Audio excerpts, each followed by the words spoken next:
Irish and the Italians. The winds of political change have been sweeping past the community, and in fact, the school just accepted its first black student.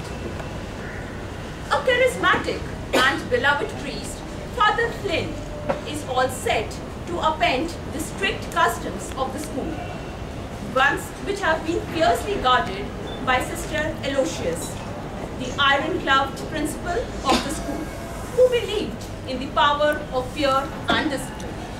Naturally, a conflict ensues.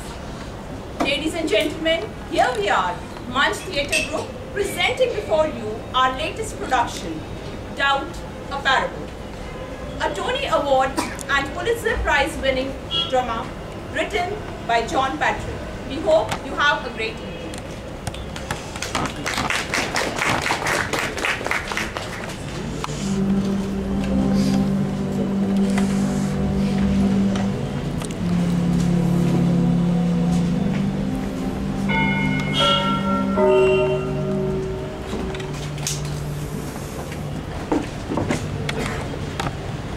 What do you do when you're not sure? That's the topic of my sermon. Look for God's direction. Can't find it. Last year, when President Kennedy was assassinated, who among us did not experience the most profound disorientation, despair? What now? Which way? What do I say to my kids? What do I tell myself? It was a time of people sitting together, bound together by a common feeling of hopelessness. But imagine that. Your bond with your fellow beings was your despair. It was a public feeling, shared by everyone in our society. It was awful, but we were in it together. How much worse is it then for that lone man, that lone woman stricken by a private calamity? No one knows I'm sick. No one knows I've lost my last real friend. No one knows I've done something wrong.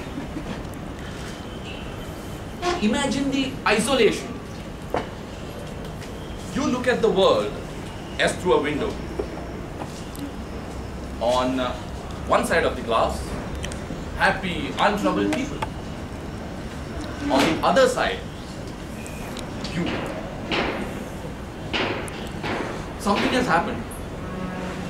You have to carry it, and it's incommunicable.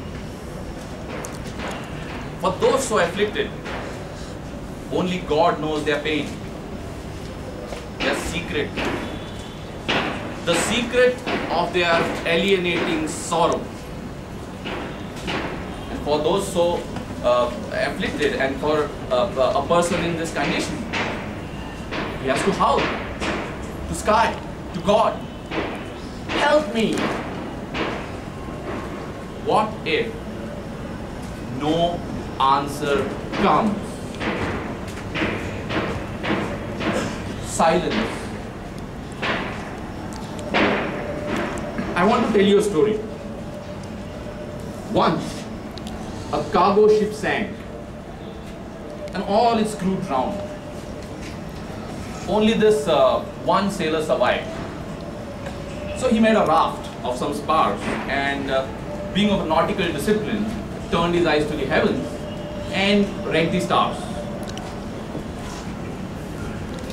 He set a course for his home and, exhausted, fell asleep. Clouds rolled in and blanketed the sky. Over the next 20 nights, as he sailed over this vast ocean, he could no longer see the stars.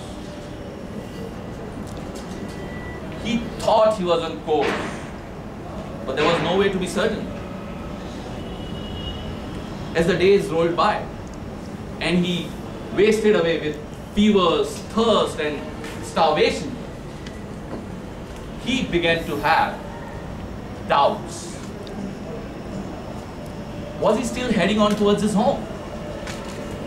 Had he set his course right? Or was he horribly lost and doomed to a terrible death? No way to know. The message of the constellations, had he imagined it because of the desperate circumstances? Or had he seen truth once and had to hold on to it without further reassurance? That was his dilemma on a voyage without apparent end. There are those of you in church today who know exactly the crisis of faith I described here. I want to say to you, doubt can be a bond as powerful and sustaining as certainty. When you're lost, you're not alone. In the name of the Father, the Son, and the Holy Ghost. Amen.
No, I don't think so. Then nothing's the matter then. Well, thank you, sister. I just wanted to check on buildings now. He had a ballpoint pen. Excuse me, sister? William London had a ballpoint pen. I saw him fidgeting with it while he was waiting for his mother. I hope he's not using it for his assignment. No, of course not. Good. I am sorry I allowed even cartridge pens into the school. Children should be learning the script only with a true fountain pen. Always easy without these days. And what does that teach you? Every easy decision today will have its consequences tomorrow. Mark my words. Yes, sister. When they write with ballpoint pens, they press down, and when they press down, they write like mountains. I do write the ballpoint pens. Good. Penmanship is dying out all across the country these days. You have time. Sit down. We might as well have a talk. I have been meaning to talk to you. I observed your class on the New Deal at the beginning of the term. Not bad. But I feel I must caution you. Do not make a hero of Franklin Delano Roosevelt. He was a good president, but he did attempt to back the Supreme Court. I do not approve of making heroes of playing historical figures. If you want to talk about saints, do so in religion. Yes, sister. Also, I question your enthusiasm for history. But I love history. That is exactly my meaning. You favor history, and you risk swaying the children to favor it over their other subjects. That can be a mistake. I never thought about that. I try to teach my other subjects with more enthusiasm. No. You compare history without putting sugar all over it. That is the point. Now, tell me about your class. How would you characterize the condition of April? I don't know where to begin. What do you want to know? Let's begin with Stefan Lindsay. Stefan India has highest marks in class. Noreen Horan. Second highest marks. Brenda McNulty. Third highest. You see, I am making a point here, Sister James. I know that Stefan Lindsay, Noreen Horan and Brenda McNulty are the 1, 2 and 3 in your class. School-wide, there are 48 such students. And I make it my business to know every one of their names. I'm not saying this to aggrandize myself, but to illustrate the importance of paying attention. You must pay attention as well. Yes. When William London gets a nosebleed, he's skeptical. Do not let a little blood fuddle your judgment. I never thought about it. I tried. Tell me something. These 3 students who are the top of your class, are they the most intelligent students in your class? No, I wouldn't say they are, but they work the hardest. That's good. That is the point. That is the ethic. What good is a gift if it's left in the box? What good is high IQ if you're staring out of the window with your mouth agape? Be hard on the right ones, Mr. James. Do not be charmed by cleverness. Not theirs, and not yours. You are a competent teacher, but maybe not our best teacher. The best teachers do not perform. They cause the students to perform. Do I perform? As if on a Broadway stage. Oh dear, I had no conception. You're showing off. You want to see yourself 10 feet tall in their eyes. That reminds me, another thing. Where were you before? Mom, St. Margaret? All girls. Yes. I feel I must caution you. Boys are made of gravel, soot and dark. Boys are a different breed. But I feel I know how to handle them. And maybe you're wrong. Maybe you are not working got enough. No tears. I thought you were satisfied with me. Satisfaction is a vice. Do you have a handkerchief? Yes. Use it. Do you think Socrates was satisfied? The good teachers are never content. The school has some 372 students in it. It is a society that needs constant physical, spiritual, and human vigilance. I cannot afford an excessively innocent teacher in my 8th grade, Sister James. It's self-indulgent. Innocence is a form of laziness. Innocent teachers can be easily duped. You must be more friendly. Yes, sister. Like I said, when William Landon gets a nosebleed, be skeptical. Do not let a little thing like blood flood your judgment. God has given you a heart and a mind. The heart is warm, but the wits must be cold. Liars should be frightened to lie to you. They should be uncomfortable in your presence. I doubt they are. Wouldn't that get anyone frightening? Only to the ones that are to no good. But I want all my students to feel they can come and talk to me. They're children. They can talk to each other. What they need, Sister James, is a fierce moral guardian. You stand at the gate. You are the gatekeeper. If you are vigilant, they will not need to be. I don't understand. What am I to do? And if things occur in your classroom that you do not understand, but you think require understanding, come to me. Yes. That is why I am here. That is why I am the principal of the school. Do you study when the specialty instructor gets it? Yes, I do. But you're here when the art class is going on. I was a little concerned about William's note. Right. So you have art in class. She comes in, Mrs. Bell, yes. And you take the class down to the basement for dance with Mrs. Shields. On Thursdays? Dance is another waste of time. Oh, but everyone loves Christmas pageant. I don't love it. Frankly, it offends me. The girl playing Our Lady last year was wearing lipstick. I was waiting in the wings for that little jade. Then there's music.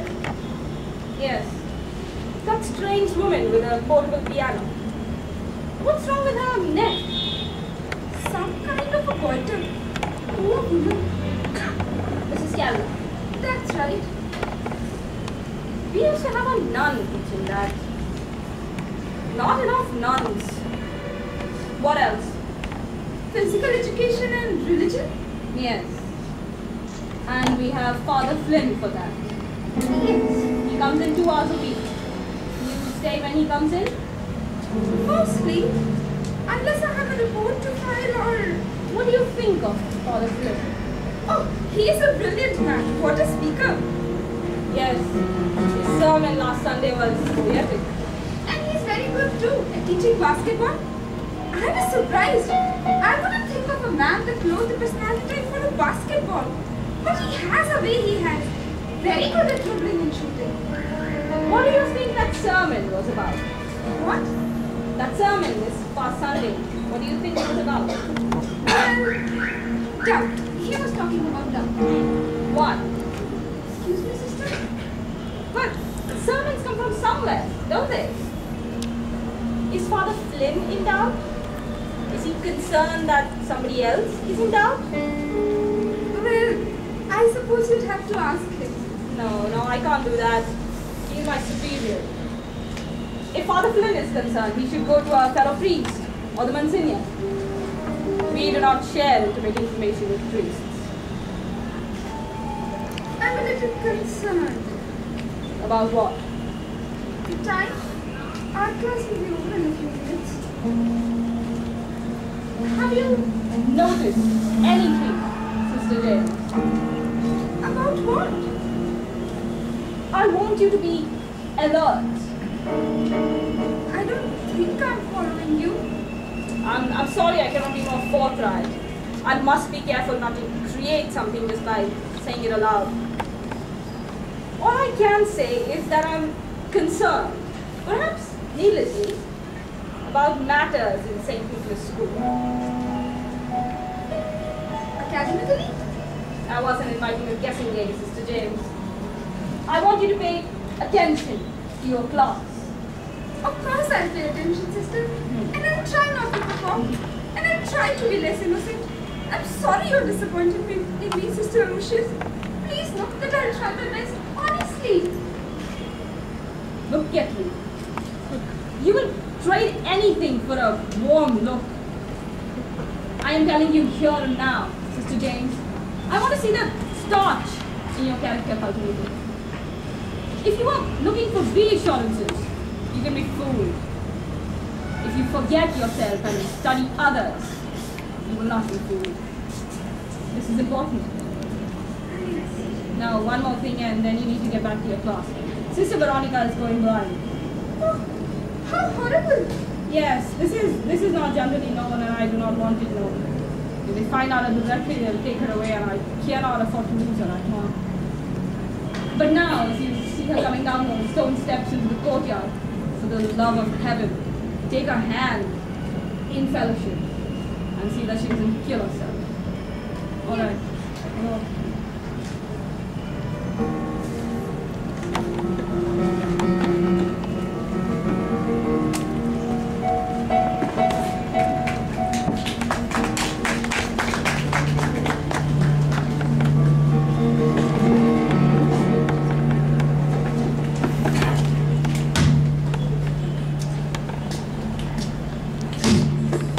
All right, settle down. Settle down, boys. Oi! Sit down. Now, think about shooting from the foul line. It's psychological. For the rest of the game, you are playing against the other team. You are cooperating with your teammates. But at the foul line, it's you against yourself. Now, the problem with that is, you begin to think. And when you think, you stop breathing. Your body locks up. Seriously. Gymming. It's something for you to watch out. You stand there like a parking meter. Alright, so come up with a routine. Alright, unlock your knees and move your hips. Okay? And you think that's funny, Ralph? What's funny is you're not getting a foul shot. Yeah, so where were we? But yeah, don't worry about looking silly. They won't think you are silly if you get the basket. Okay? So, come up with a routine, follow the routine, and your body will forget to get tensed up. Now, on another matter. I observe that many of you have dirty fingernails. I don't want to see that. No, I'm not talking about the length of the nails. I'm talking about cleanliness. Look at my nails. See? They are long. I like them long. But see how clean they are. That makes it okay. There was a boy I grew up with. Timmy Matheson. Yeah, Timmy Matheson, yes. He had long nails and he used to put them in his mouth and nose. No, seriously, it's a true story. Learn to listen. He got spinal meningitis and died a horrible death. Sometimes it's the little things that get you, you know. Mr. Conroy, you try speaking to a girl with those filthy paws. She's going to take off like she's being chased by a red Chinese. Okay. So, what do we do now? What am I going to do with you? Yes, get dressed. Get dressed come over to the rectory. We'll have some Kool-Aid, some cookies, and we'll have a bull session. Alright? Alright? Move! Go!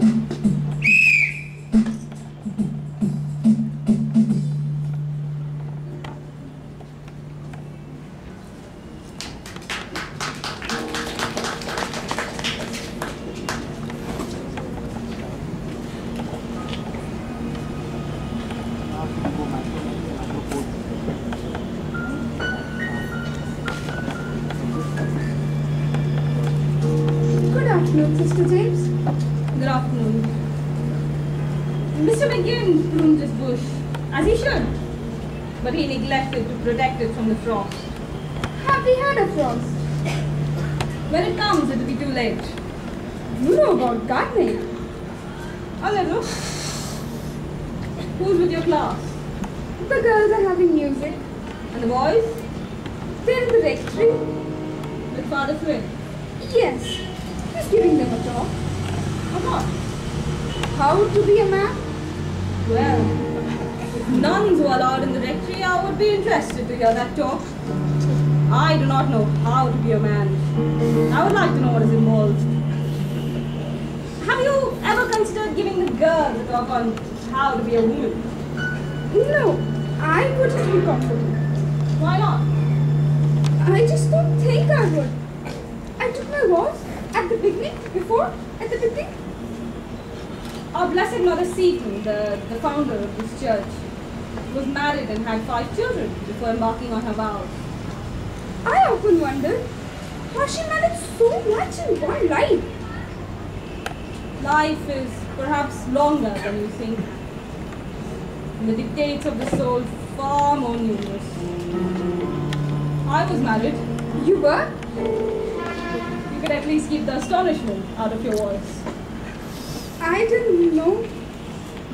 When one takes on the habit, one turns their back on secular things. My husband was killed in the war against Adolf Hitler. Really?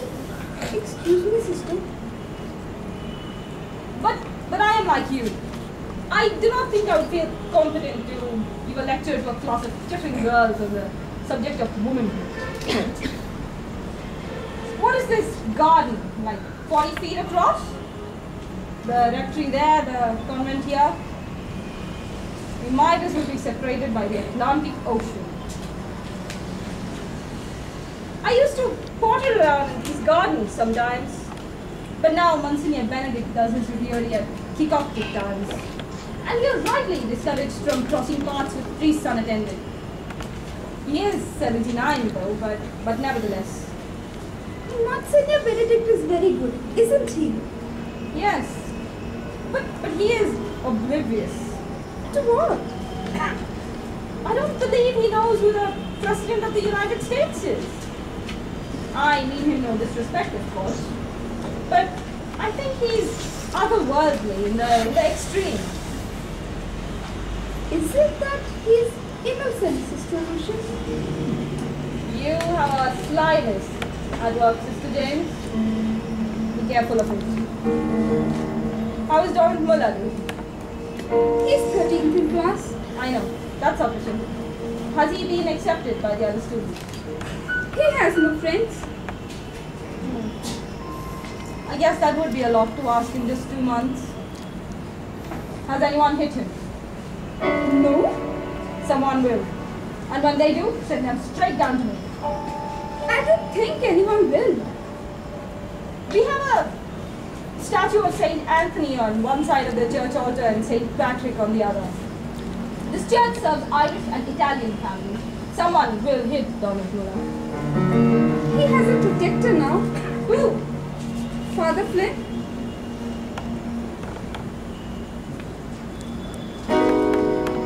What? He has taken an interest since Donald went up to the altar boys. I thought I should tell you. I told you to come to me, but I hoped you never would. Maybe I shouldn't have. I knew that once you came to me, things would be set in motion. So, It has happened. What? I'm not telling you that. I'm not even certain what you mean. Yes, you are. I have become more bored in my thinking as you suggested. But it feels as if I've lost my way a little. I had this most terrible dream last night, Sister Lucius. I want to be guided by you and be responsible to the students. But I must tell you, I've been longing for the return of my peace of mind. You may not have it. It is not our place to be complacent. That is for the children. That is what we give them. I think I'm starting to understand you a little. But it's so unsettling to look at people and things with suspicion. It feels as if I'm less close to God. When one takes a step towards correcting a wrongdoing, one is taking a step away from God, but in His service. Dealing with such matters is hard and thankless work. I have become reserved in class, but I feel separated from the students. That is how it should be. But it feels wrong. And about this other matter, I'm not sure anything's happened. I have no evidence. No, we cannot wait for that. But what if it's nothing? There is nothing there. I do not mind being wrong, but I do not think I am. Then what's to be done? I don't know. You know what to do. I don't know. There are parameters that protect him and hinder me. But if it's established, I doubt he could recover from shame. What have you seen? I don't know. What have you seen? He took Donald to the rectory. Alone? Yes. For what? A talk? When? A week ago? Why did you not tell me? It didn't occur to me that there could be anything wrong. That there could be anything wrong. For the children. Donald Muller. Makes sense, I suppose. How does it make sense? He's a lone sheep. He's isolated. That's the one who was always boastful. I don't know if anything's happened. Our first Negro student. I was expecting a parent or two fighting to deal with. I should have foreseen this. How could you imagine it? It is my job to outshine the fox in cleverness. That is my job. But maybe it's nothing. Then why do you look like you've seen the devil? It's just the way he acted when he returned from the class. He said something? No, it was his expression. He looked frightened and he put his head down on the desk in the most peculiar way. And another thing. I think there was alcohol on his breath. There was alcohol on his breath. 8 years ago, in St. Boniface, we had a priest that had to be stopped. But I had Monsignor Scully then, whom I could rely on. Here there is no man, and men run everything. Now we are going to have to deal with him ourselves. You can tell him, Monsignor.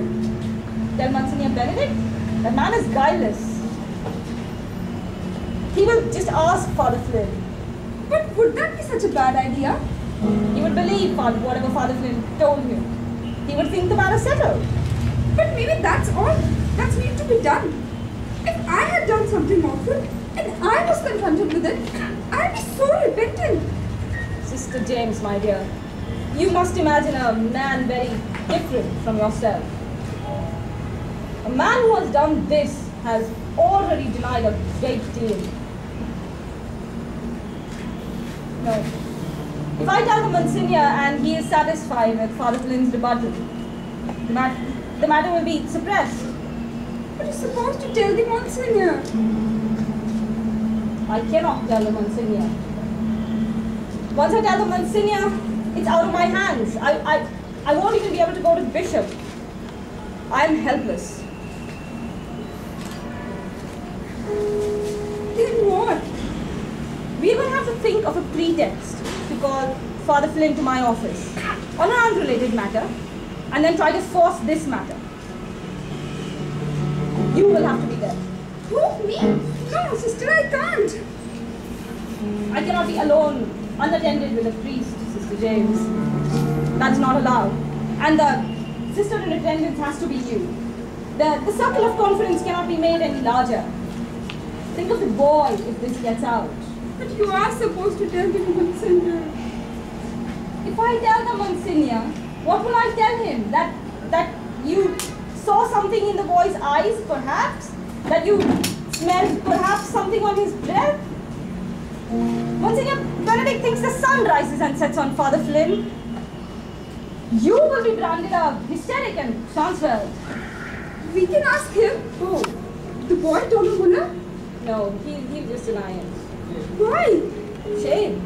You can't know that. And if he does point the finger, how do you think that will be taken in the community? A black child? No, there is no other way. I'm going to have to think this through. I will find a pretext to call Father Flynn to my office. You will be there. But what good can I do? Aside from the unacceptability of a priest and a nun being alone together, I need a witness. To what? You may tell me the truth and then lie afterwards. The boys are coming out to the rectory. They look happy enough.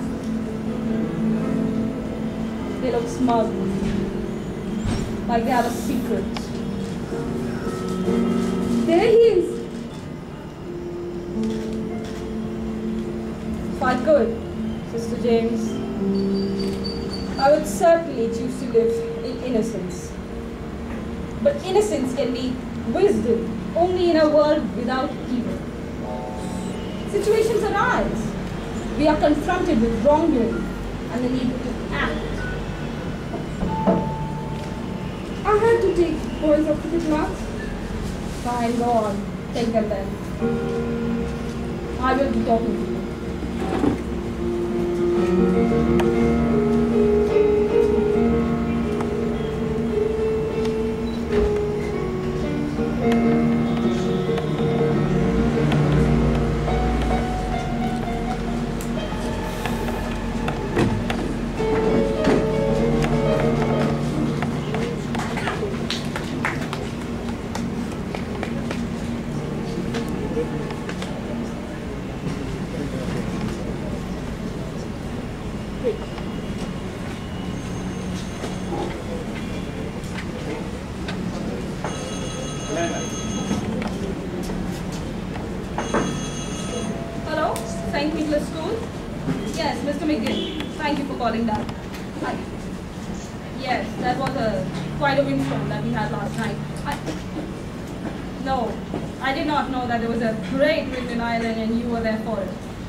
Tripped on it this morning and fell on her face. I think she's alright. She doesn't look any worse. Yes, thank you, Mr. McGinn. Come in. Morning, sister. Good morning. How are you? Very well, thank you. It was good of you to come by. So, are we ready for the meeting? No, we just shot Sister James.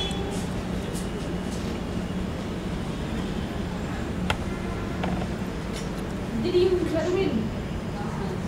Oh yes, yes, I certainly did, yes. Imagine how it must have been in the frontier days, you know, when a man alone in the woods sat next to a fire in his buckskin and listened to a sound like that. Imagine the loneliness, the immense darkness pressing in. How frightening it must have been. If one lacks faith in God's protection, I'm sure it would be frightening. Oh, did I hear Sister Veronica had an accident? Yeah, tripped over a tree limb this morning and practically killed herself. Oh my God, how is she? She's fine. The sight isn't good, is it? The sight is fine. Nuns fall, you know? No, I didn't know that. Yes, it's the habit. It catches us up more often than not. What with us being all black and white and so-called sorry, you know, like dominoes than anything else. And a pastime? Oh, no, not at all. Sister Lucius and I were just having a nice chat. Good morning, Father. Morning. Good morning, sister. I'm sorry I was delayed. Sister McGill has closed the courtyard, so I had to go back through the side door, and then I ran into Sister Veronica. How is she? She has a bloody nose. I'm beginning to think you're punching people today. Sister? Well, that incident the other day with the boy, and never mind. Come in. Sit down. I'm not sure this door, but it's not quite just for form's sake. I actually have a hot pot of tea ready. Father, would you like some tea? Oh, yes, I would love some tea. Sister, would you serve it? And yourself, of course. Sister, would you like some tea? No, I've already had mine. Is there sugar? Sugar? Yes, it's here somewhere. I put it in the drawer before Len got here and forgot to take it out. Here it is. Last year. It mustn't have been too much to give up then. Yes, I'm sure you're right. I'll serve you though for a word of practice and your fingernails. Oh, yes, I like them a little long. Sugar. 1, 3. 2, Sweet tooth. 1, 2, 3. Sister James, would you like some sugar? Never. Not that there is anything wrong with it. For the friend, it was very good of you to come by. We frankly at our wits' end. Oh, yes. I think it's a good idea to rethink the Christmas pageant. You know, the last year's efforts were a little woebegone. But I loved it. Well, I love all Christmas pageants. I love the nativity, the birth of the Savior, and the hymns, of course. Oh, little town of Bethlehem. Yes, Sister James, thank you. Sister James will be coordinating the pageant with Mrs. Shields this year. So, Father, do you have something new for us this year? Any new idea? Well, we all love our Christmas hymns, don't we? But it would be jolly to include a secular song.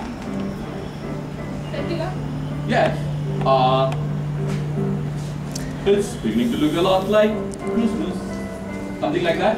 What would be the point of a secular song? Fun. Or Frosty the Snowman? That's a good one. Frosty the Snowman.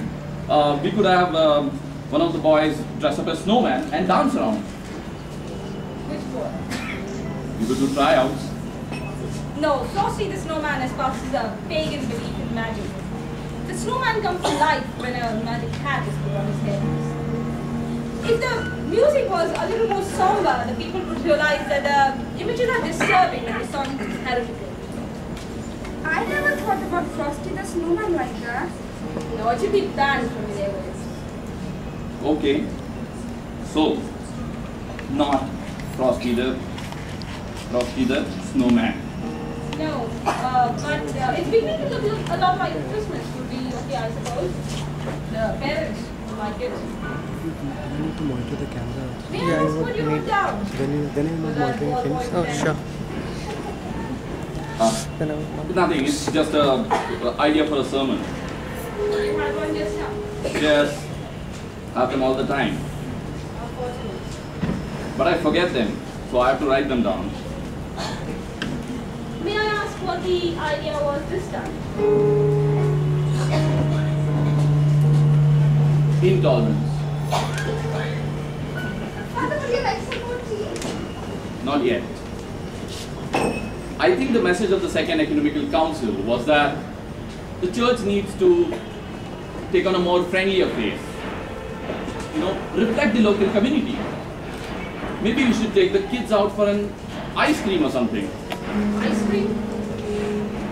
Yeah, or take the boys on a camping trip.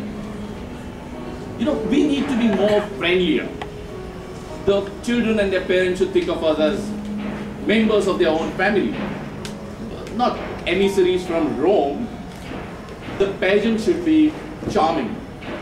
like a community theatre, doing a show.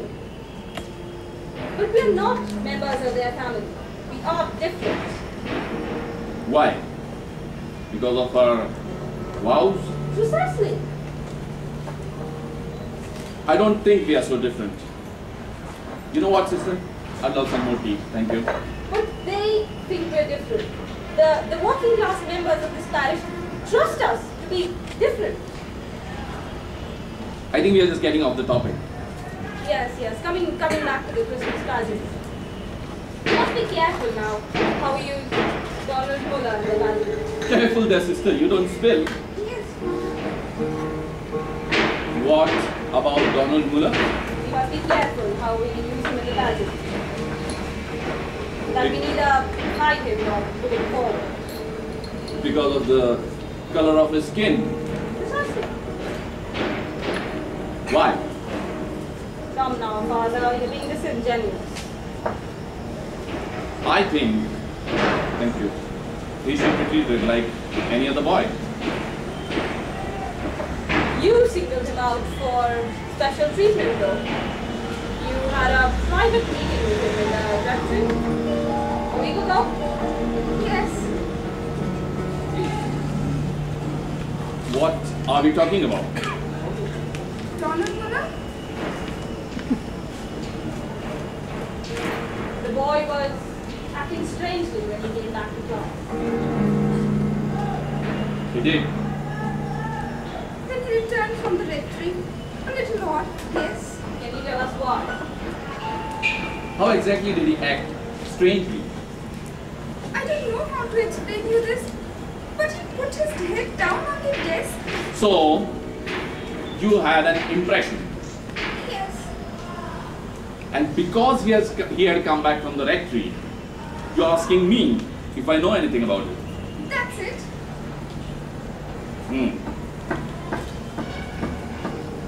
Did you want to discuss the Christmas pageant? Is that why I'm here, or was this the issue? This.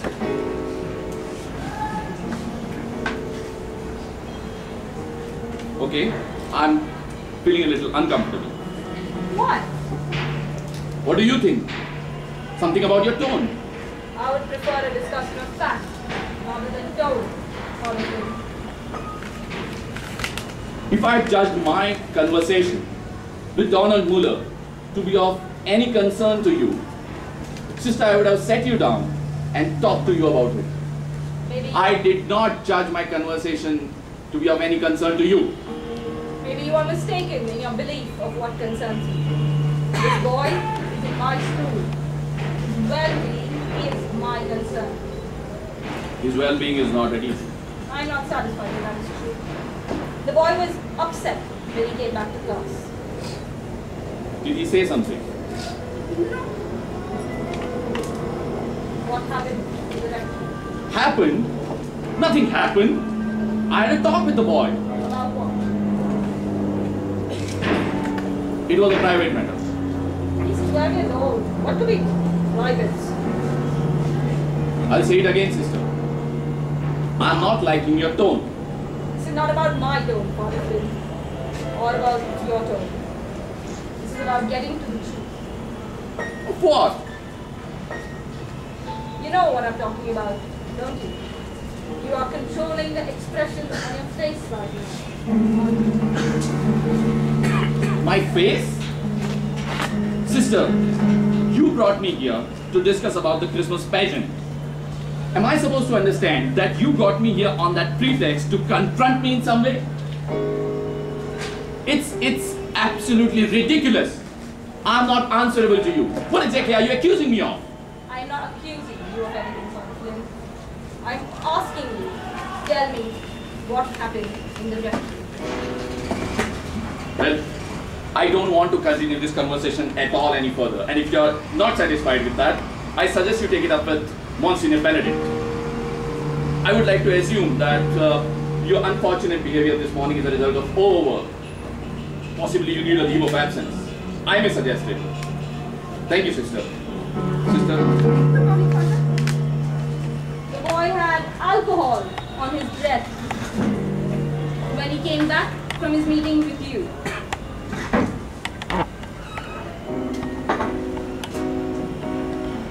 alcohol. I did smell it on his breath when he returned from the rectory. Well, Can't you leave this alone? no. I see there is no way out of this then. Take your time, father. Would you like some more tea? You should have let it alone. Not possible. Donald Muller served as the altar boy last Tuesday. After the mass, Mr. Megan caught him in the sacristy drinking altar wine. When I found out, I sent for him. There were tears. He pleaded not to be removed from the altar boys. So I told him if no one else found out, I would let him stay.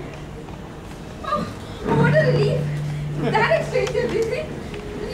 Thanks be to God. Look, sister, it's not a mistake. And if I talk to Mr. McGill? Well, talk to Mr. Megan by all means. But now the boy's secret is out. And that means I'll have to remove him from the altar boys, which I think is too bad. Which is what I was trying to avoid. You were trying to protect the boy. That's right. I would have done the same thing. Sister, is there a way he could be on the altar boy? No. If the boy has drunk altar wine, he cannot continue as an altar boy. You're right, sister. But I'm not the disciplinarian you are, sister. He's the only Negro boy in the school. And that did affect my thinking on the matter. It's a public thing that he is no longer serving at the altar. And it will be discussed. A certain ignorant element about the parish will be confirmed in their belief.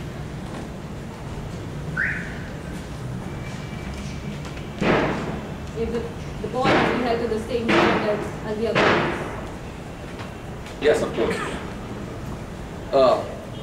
Now, did you want to discuss Christmas pageant or it is just... This was the issue. So you're satisfied? Yes? I'll take your leave then.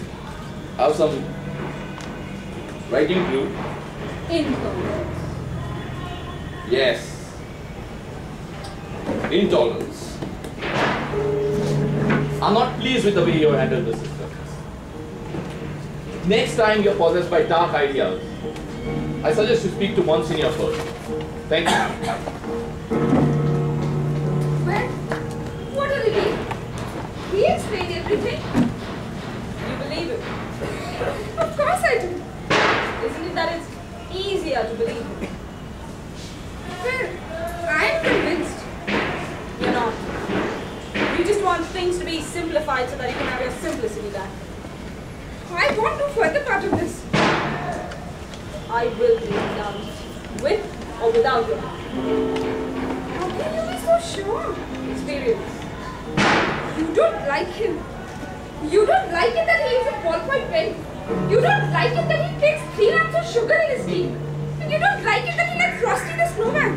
And that's making you believe just something terrible. Just terrible. Well, I like Frosty the Snowman. And it would be good if the school weren't run like a prison. And if I love to teach history, I might inspire my students to love it too. And if you judge it to be a bad thing and I'm not good to be a teacher, then so be it. Sit down. In ancient Sparta, important matters were decided based on shouting the loudest. Fortunately, we're not in ancient Sparta.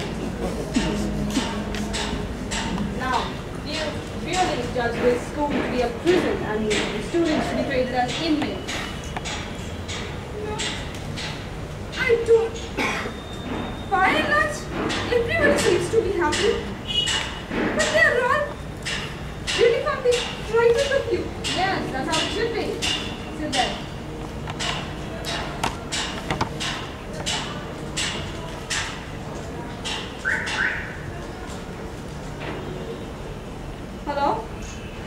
Mr. Aloysius bore the air of St. Nicholas High School. Am I speaking to Mrs. Muller? Yes, I would like you and your husband to come to the school for a talk regarding your son. When would be convenient? Okay, thank you.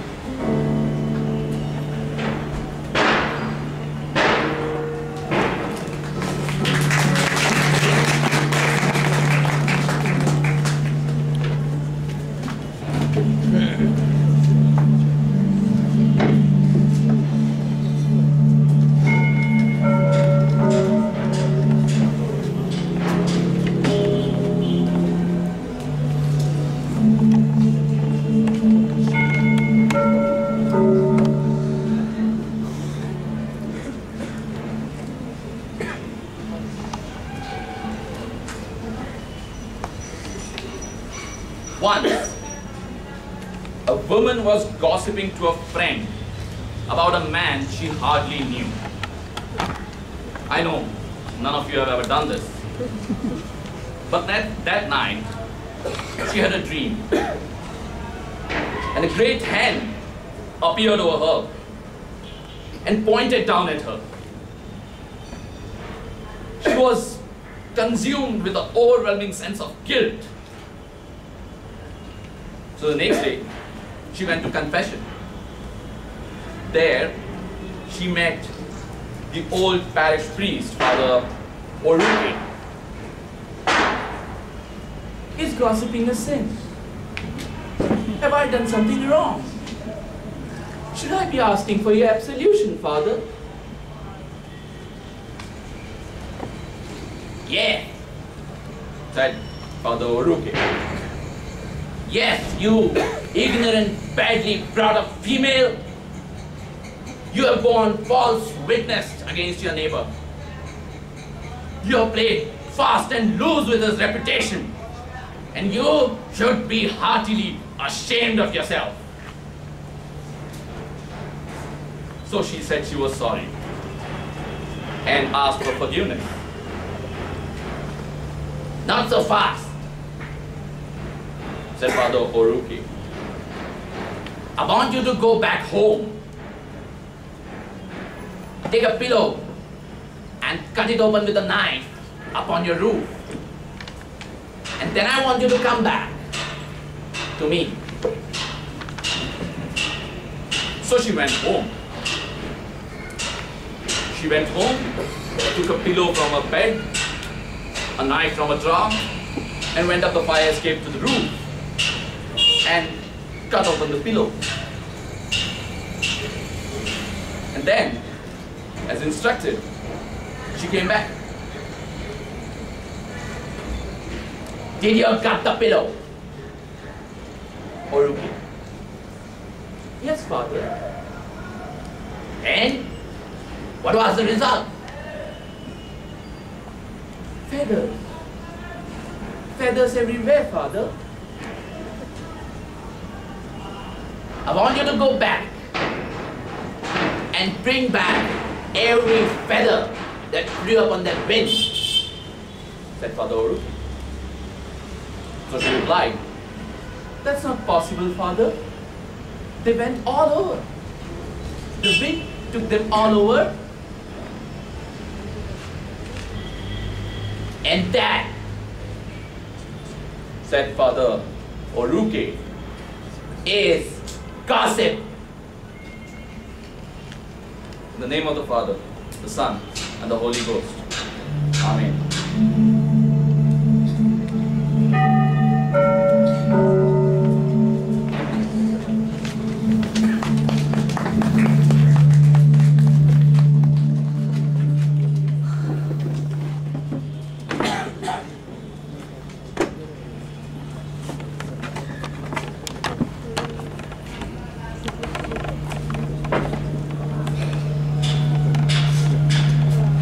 Good afternoon, Sister James. Good afternoon, Father. What is that bird complaining about? What bird is it? A starling? A grackle? Of course, it is. Are you praying? I didn't mean to interrupt. I'm not trained. You seem subdued. I can't sleep. Why not? Bad dreams. Actually, one bad dream. And then, I haven't slept right since. What about? I looked in the mirror. And there was darkness where my face should be. It frightened me.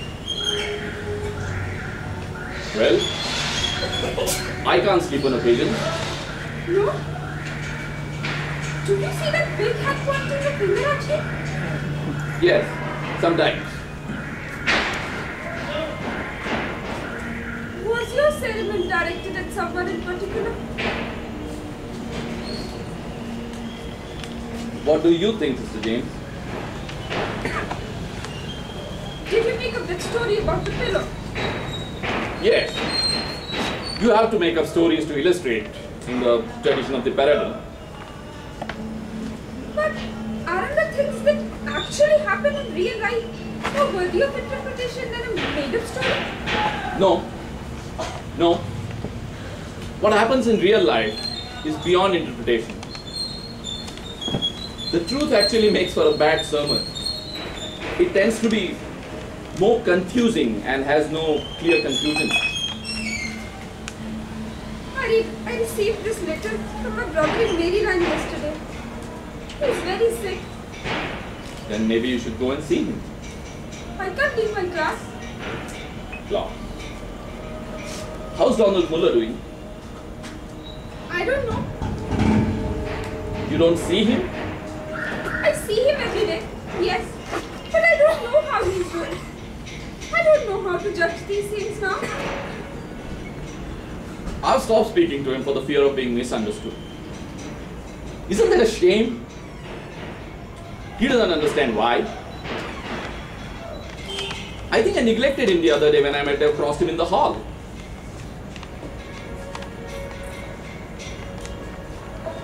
I noticed you didn't come to me for confession. No. I went to Monsignor Benedict. He's very kind. I wasn't. It's not like that. You know how it is. It's not that. You are against me. No. You are not convinced. It's not me who has to be convinced one way or the other. It's Sister Lucius. Are you just an extension of her? She's my superior.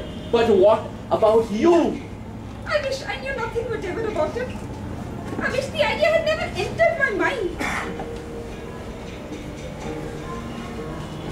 How did it enter your mind? Sister Lucius?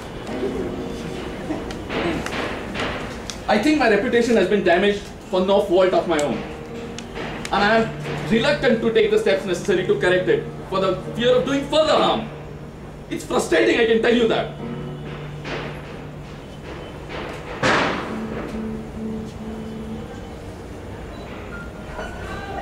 Is it true?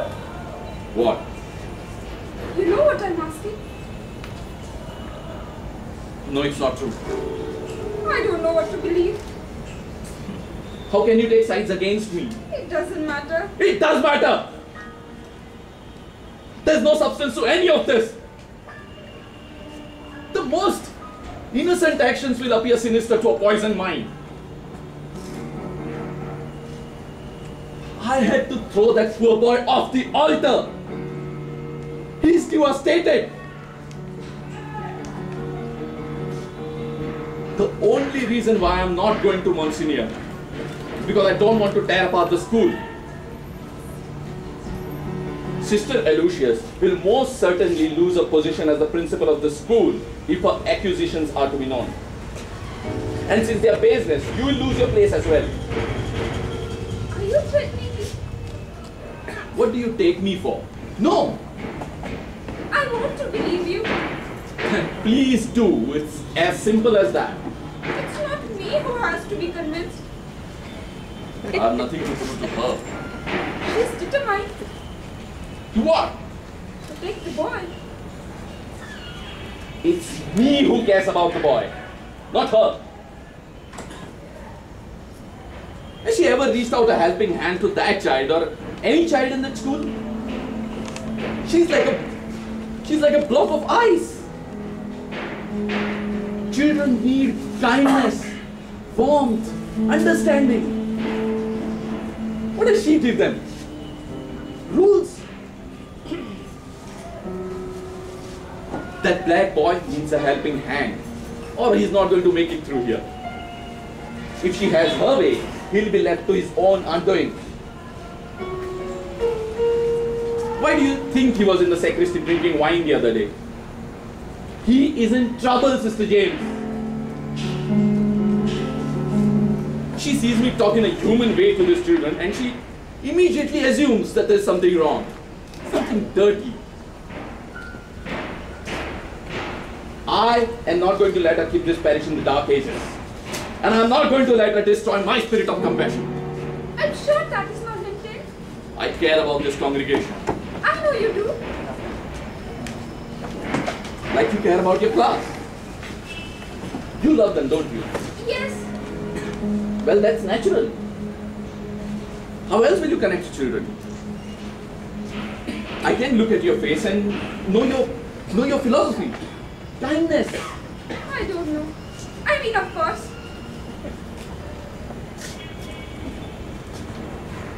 What is Sister Lucia's philosophy, do you suppose? I don't have to suppose. She told me. She discourages warmth. And she suggested I be more formal.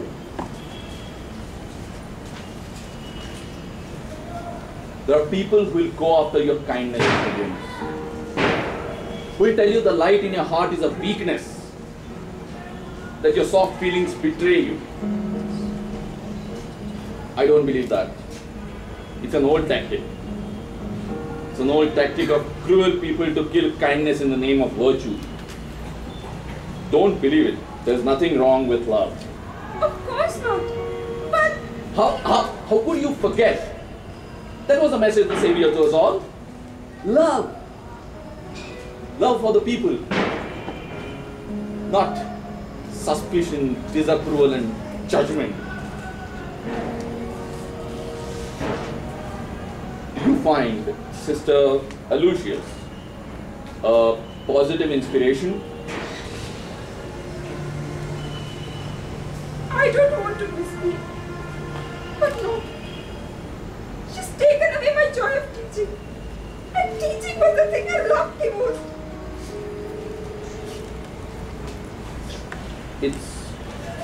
It's all right.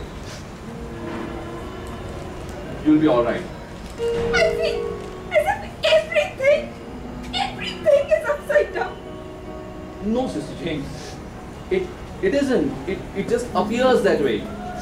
And you're not alone with it. It happens to many of us. A bond?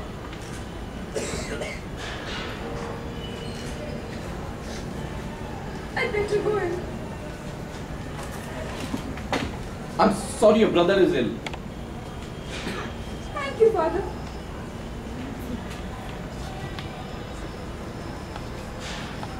I don't believe it.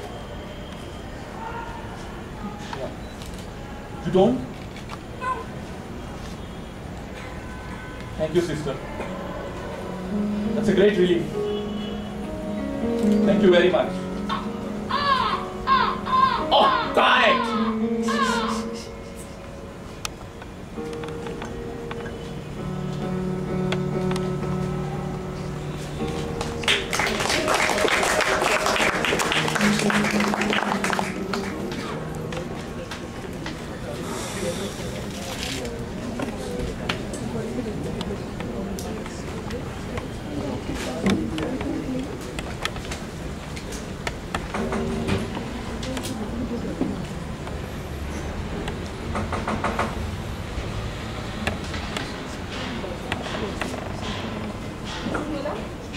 Come in.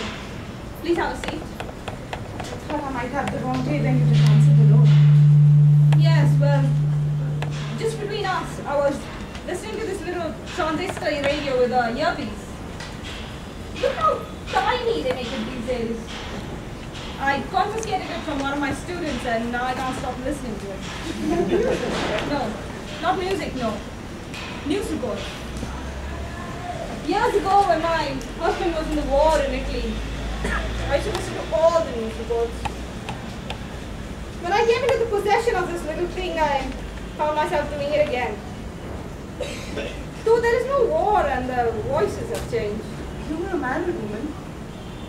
Yes. But then he was killed. Is your husband coming? Couldn't get off work. Yes, I understand. That can be tough. How's Donald doing? He's doing okay. He's getting average grades. Oh, good. He was upset about getting taken off from the auto boys. Did he say why?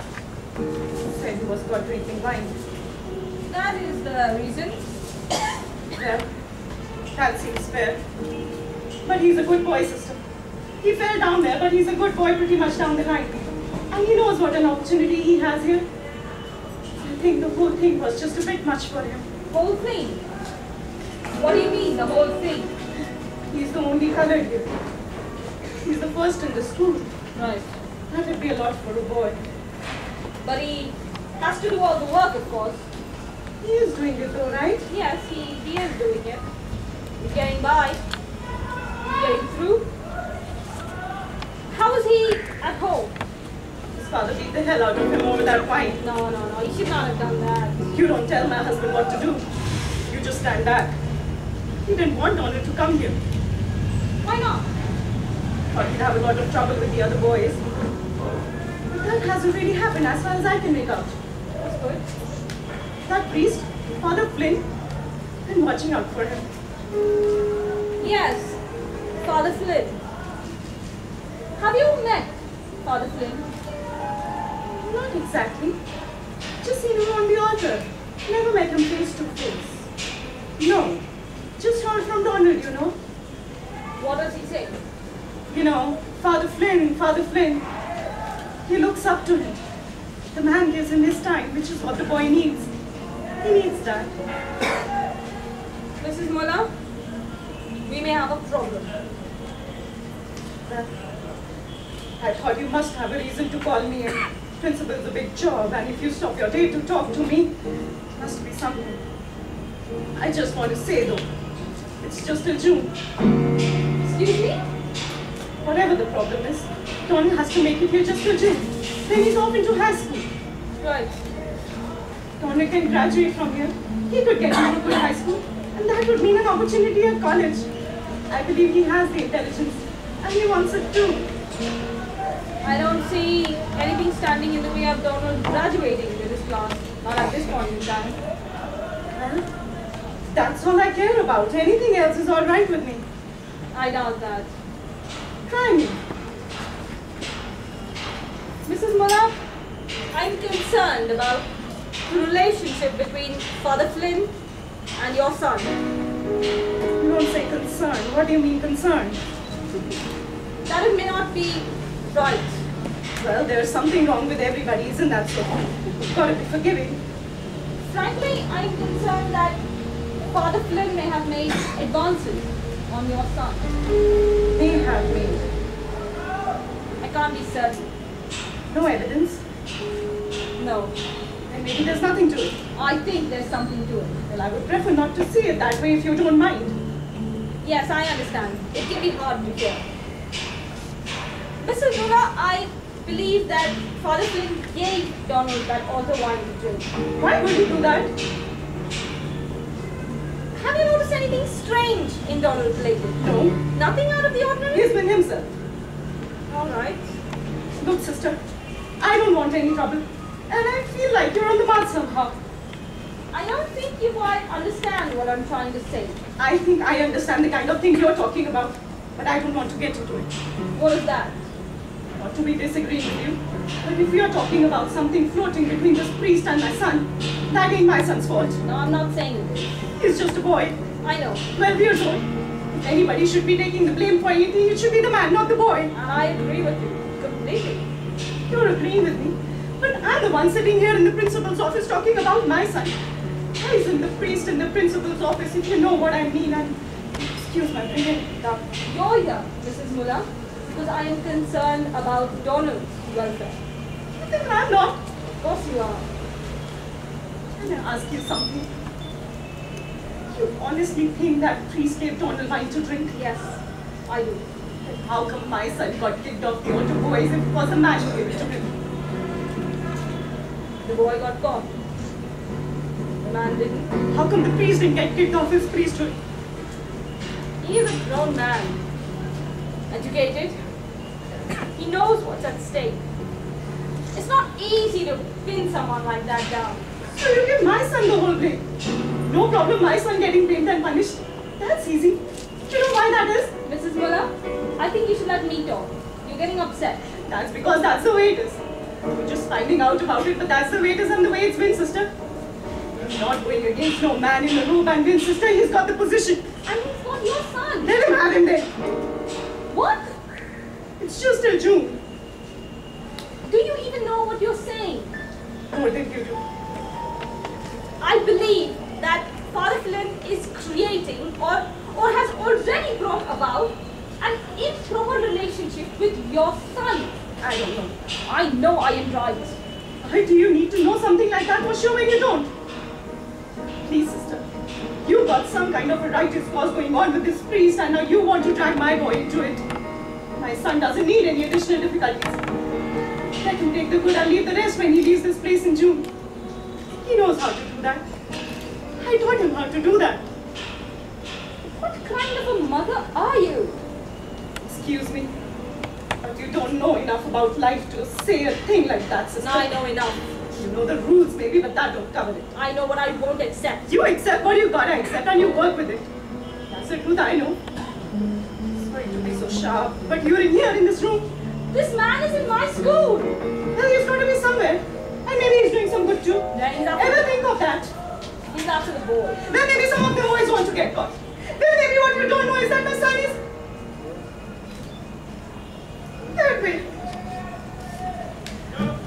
That's why his father beat him up. Not the wine. He beat Donald for being what he is. What are you telling me? And his mother. Talking about his nature now, not anything he's done.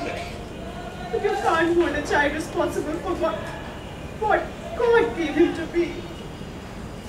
Listen to me, Mrs. Muller, with care. I am only interested in actions. It is hopeless to discuss a child's possible inclination. I'm finding it difficult enough to deal with a man's deeds as it is. This is not about what the child may be, but about what the man is. This is about the man. There's the boy's nature. Let's leave that out of it. Forget it then. You're the one forcing people to say these things out loud. Things are in the air and you let them alone if you can. That's what I know. My son came to the school because they were going to kill him at the public school. So we were lucky enough to get him in here for his last year. Good. His father don't like him. He comes here, the kids don't like him. One man is good to him. This priest puts out a hand to the boy. Does he have his reasons? Yes. Everybody has their reasons. You have your reasons. But do I ask the man why he's good to my son? No. I don't care why. My son needs a man to take care of him and get him through where he wants to go. Thank God for this educated man with some kindness in him. He wants to do just that.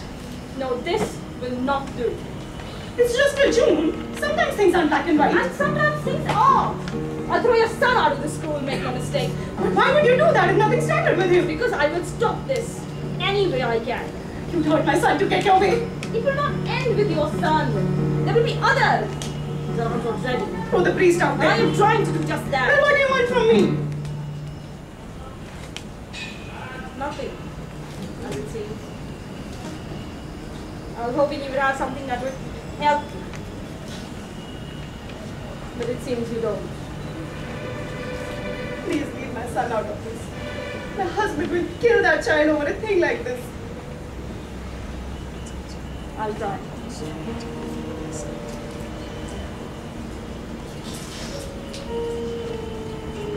I don't know, sister. You may think you're doing good. The world's a hard place. I don't know you and we are on the same side. And I'll be standing with my son and those who are good to my son. It'll be nice to see you then. Nice talking to you, Sister Gupta.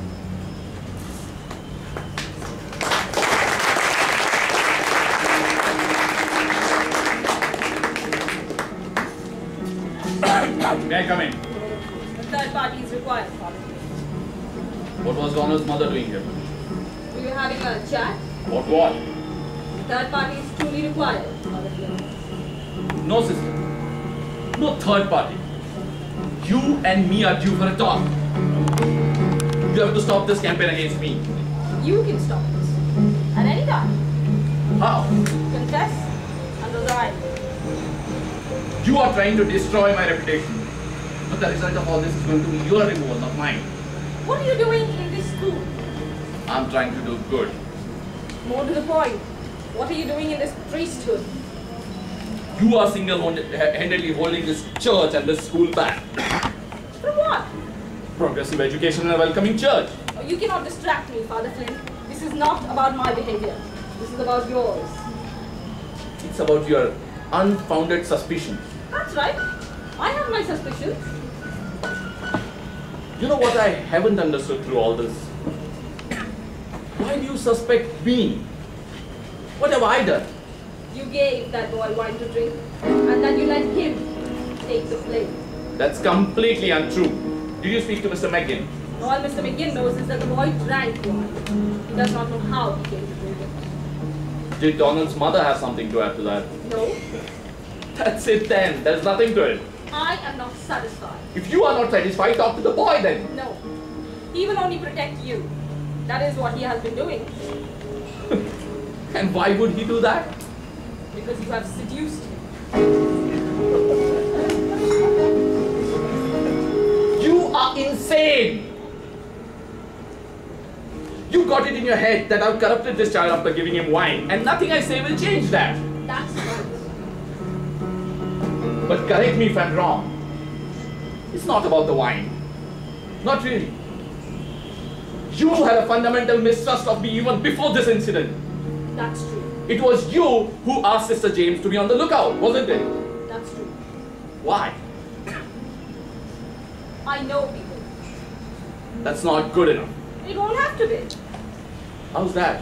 You will tell me what you have done. I'm not one of your truant boys, sister. Sister James is convinced I'm innocent. So you spoke to Sister James? Well, of course you spoke to Sister James. Did you know that Donald's father beats him? Yes. And might that not account for the odd behavior Sister James observed in the boy? It might. Then what is it? What is it that you heard? What is it that you saw that convinced you so thoroughly? What does it matter? I want to know. On the first day of the school year, I saw you touch William London's wrist. And I saw him pull away.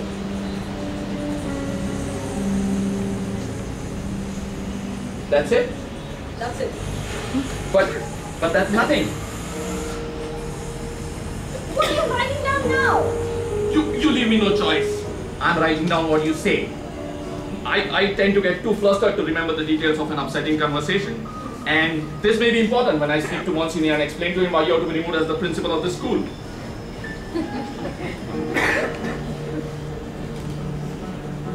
This morning, before I spoke to Mrs. Muller, I took the precaution of calling the last parish to which you were assigned.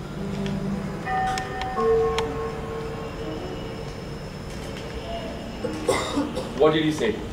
Who? The pastor. I did not speak to the pastor, I spoke to a nun. You should have spoken to the pastor. I spoke to a nun. It's not the right route for you to have taken, sister. The church is very clear. You should have spoken to the pastor. Why?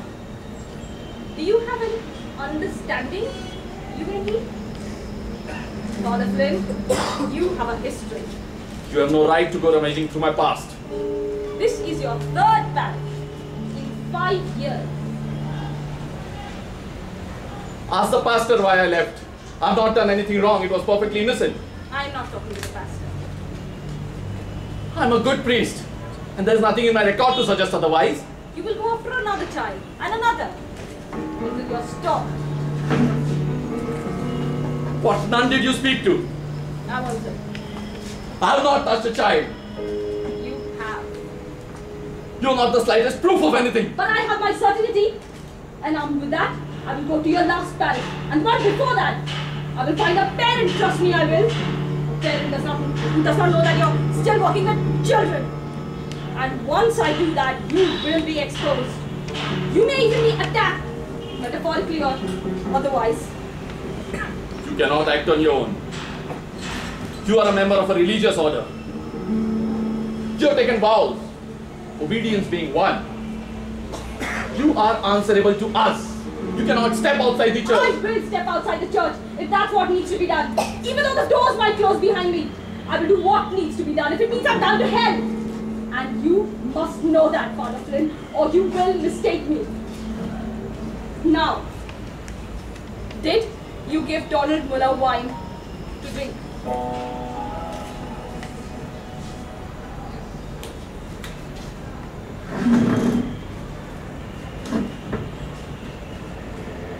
Have you never done anything wrong? I have. Mortal sin.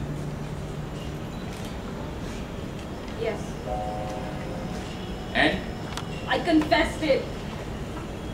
Did you give Donald Muller wine to drink? whatever I have done, I've left it in the healing hands of my confessor, as have you. We are the same then. We are not the same. A dog that bites is a dog that bites. When I do something wrong, I do not justify it and go on. I confess, desist, and take my medicine. Did you give Donald Muller wine to drink? No. Mental reservation? No. You lie. Very well then. If you will not leave my office, I will. And once I do, I will not stop. Wait!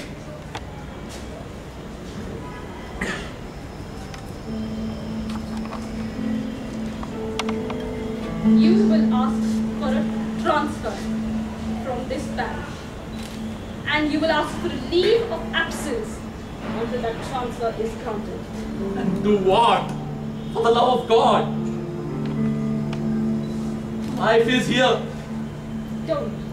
Please. Are we people?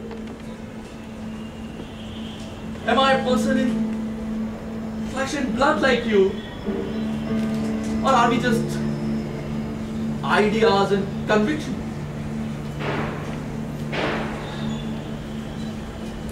I can't say everything, sister. There are things I can't say. Even if you can't imagine the explanation,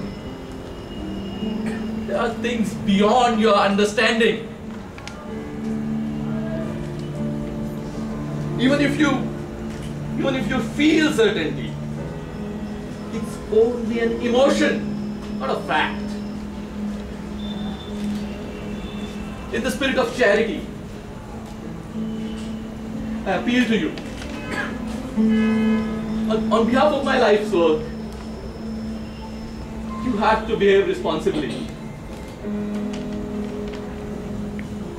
I put myself in your hands. I don't want you.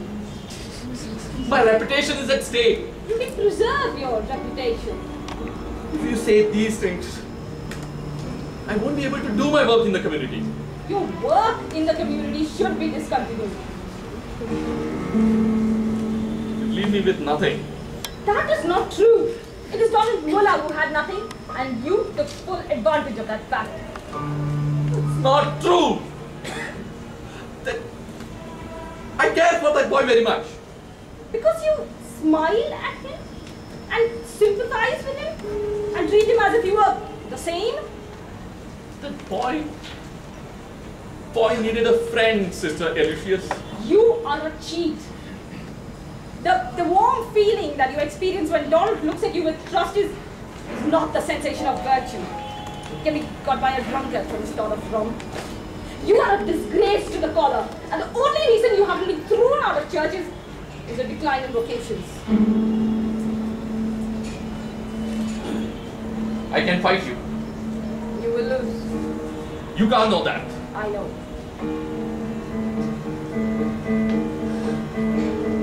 Where is your compassion? No way you can get at it.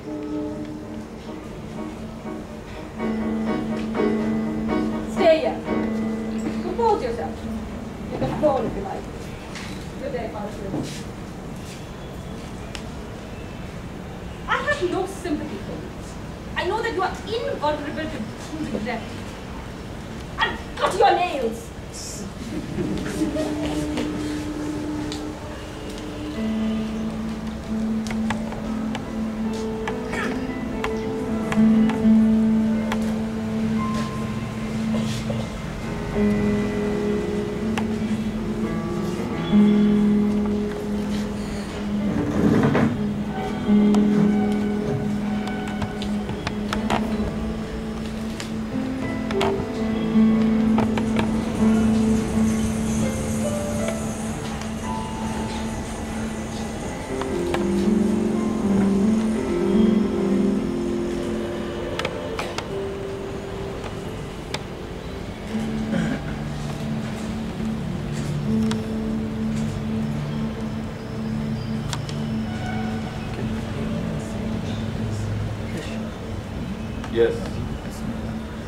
Yes, this is Father Brendan Flynn of St. Nicholas Parish.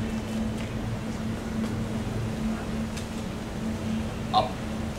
I want to make an appointment to see the bishop.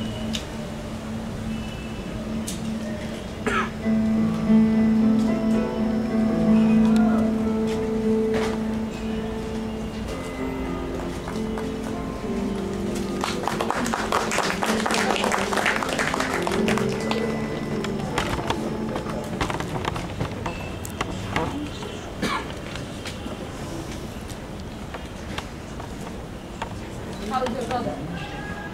Better. Much better. Good.